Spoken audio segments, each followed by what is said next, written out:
All right, so the two penalties Brian mentioned last week were ridge and lasso. So ridge is just an L2 penalty. So that's just the sum of the beta j squared. Lasso is an L1 penalty, the sum of the absolute values of the beta j's.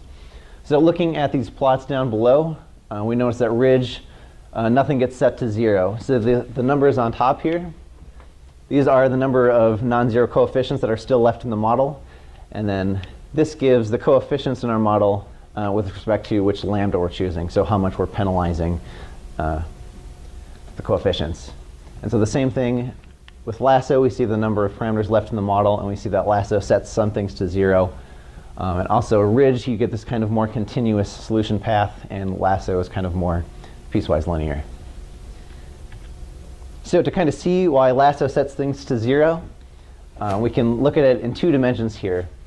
So what we're looking at here is this beta hat is just the OLS solution. So this gives us beta hat 1, beta hat 2 if we do ordinary least squares.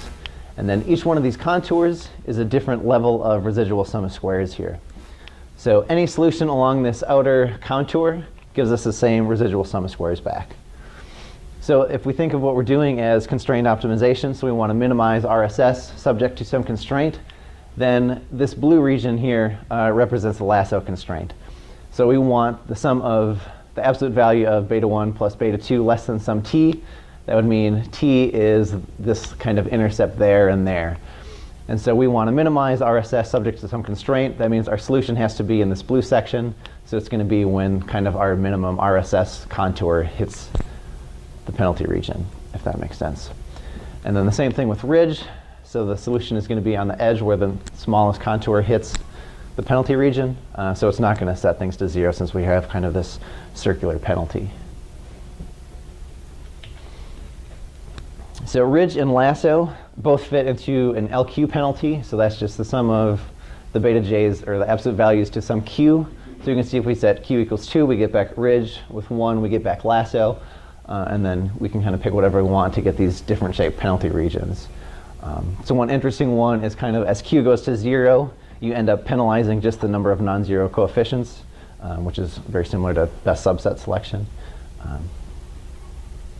So I'm not going to talk too much about that one. But do you remember yeah. Like if q is less than 0, is that when it's not convex anymore? Do you ever see anything like that? No, it's so 1 is the turning point. So when q is greater than 1, it's not convex. Yeah, in terms of like the penalty on your beta. Yeah.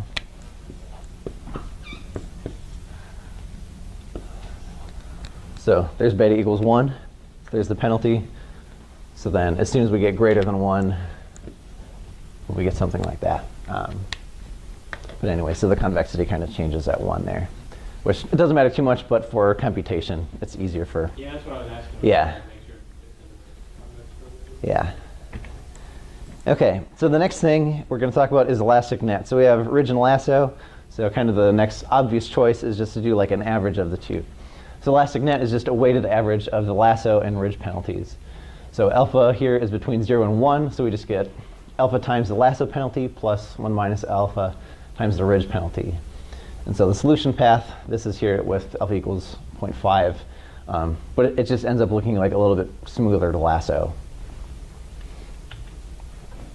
So to overview, just think of ridge as an L2 penalty, lasso is an L1 penalty, and elastic net is just a weighted average of the two. All right, so with ridge, we're going to take a look at this augmented residual sum of squares function. And again, it's continuous and differentiable. So we just set it, or take a derivative with respect to beta, set it equal to 0, and solve to get beta hat ridge, which is x transpose x plus lambda I inverse x transpose y. So why ridge was kind of originally invented was to kind of force this x transpose x plus lambda I to be non-singular. So we're kind of guaranteed a unique solution for a non-zero lambda here, which is a really cool thing because we can now do things on p greater than n problems. So if you're looking at genetic data, you might have a million observations, or sorry, like 50 observations, but you might have a million predictors on each of these things. You can use ridge to look at that. And since we're kind of shrinking all of our coefficients, so it attenuates the strange coefficients you get with multicollinearity. So say you have two correlated predictors, you might have a really large positive value on one, a really large negative value on one, where the net effect might be rather small. So this we just kind of shrink it down and simplify it a little bit. So with this, we also get closed form estimates of variance. So the variance of beta hat is sigma squared W x transpose XW, where W is this x transpose x minus lambda I inverse. So this is kind of less important for us. So this allows us to do hypothesis testing like HO beta 1 equals 0 or something like that. But since we're interested in prediction, at least most of the time for ridge stuff, it's kind of lesser importance. But it is cool that we do get this closed form stuff. So there's certain constraints for this next thing, but this is a huge result. There always exists a lambda such that the MSE of beta hat ridge is less than the MSE of beta hat OLS. So yeah, huge result. Like we can guarantee that our predictions are kind of going to be better for using some lambda. So there's some conditions on that, like the true model is a subset of the predictors that you're looking at and things like that. But anyways, that's a huge result. Yeah. In the book, you said earlier you have to eliminate, or you don't gotta count the intercept. Right. But it talks about centering. Like to do that, you have to center your x's. Yeah. Yes. So basically, you have to change anything with these equations. Or like this is so the x's we're looking at here. Yeah, are centered and scaled. So everything, yeah, we're subtracting off the mean, dividing by the standard deviation of each thing. What calculations would I have to perform to do that? Like would I have to do that and to find the solution, I would have to center them before I solve for it? Well, I mean, so typically the programs you're looking at are going to scale it They do. the first thing, and then they might scale it back at the end. So you get your coefficients in terms of like your original units. Yeah, you could just subtract off the mean and divide by standard deviation of each of your variables and just do that too. Yeah. All right, some of the cons about ridge. So we don't get any kind of variable selection. So nothing is set to 0 as we saw before. So we get low interpretability. So with the same example, say we're looking at genetic data, we have 1 million predictors and 50 observations. Well, you have 1 million things that are non-zero. So if you want to interpret that model, it's next to impossible. And it doesn't tend to do as well when all the true coefficients are moderately large. So going on to lasso, we'll think of it as constrained optimization. So we want to minimize RSS subject to the lasso constraint. So there's no closed form solution with ridge, but lucky for us, there's efficient algorithms out there. So it doesn't increase the computational complexity of fitting it. So the pros, it does variable selection. So it's easier to interpret than ridge. We can use it on p greater than n problems, and it performs well when the true model is sparse. So sparse just means that most of the coefficients are 0. So going back to that same example, we're looking at genetic data. If only a small handful of those things are affecting your response, Lasso is really good at picking those up. So bad things about Lasso. So for p greater than n problems, Lasso can select at most only n predictors before the model is saturated. So that just means you perfectly predict back all your response when you enter in n predictors, or more than n predictors. And then for a correlated group of predictors, Lasso often selects only one and sets the rest to 0. So there's kind of ways around this. There's a thing called the group Lasso, which tries to penalize groups of predictors together that you think are correlated.